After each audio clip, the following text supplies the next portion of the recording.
Hey everyone, welcome back. Today I am showing you exactly how to change your Google Assistant language to English. If you are trying to unlock the latest Gemini features on your Android phone in 2026, setting your language correctly is the first major step. So let's get right into it. First, you need to head into your Google Apps settings.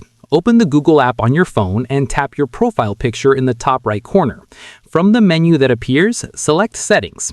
This is the main hub for all your Google account preferences, including how your phone's AI interacts with you. Scroll down and tap on Google Assistant, then select Languages. You will see a list of the languages your assistant currently understands. Tap on the primary language that is active and scroll through the list to find English. While most users prefer English United States to get the fastest updates for new Gemini features, any standard English version should work to trigger the transition. Then you should perform a quick refresh to make sure the change takes hold.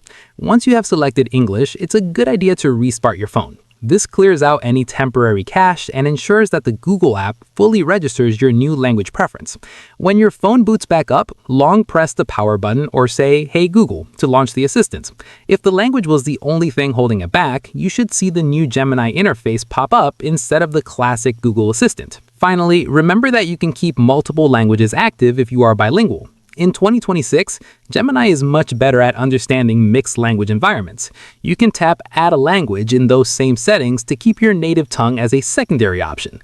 This allows you to use the advanced Gemini tools in English while still being able to ask for the local weather or set a timer in your preferred second language. And that is it. Your assistant is now officially ready for the Gemini upgrade. If this language setup guide helped you modernize your phone today, please give the video a thumbs up and subscribe for more tech and education tutorials. See you in the next one.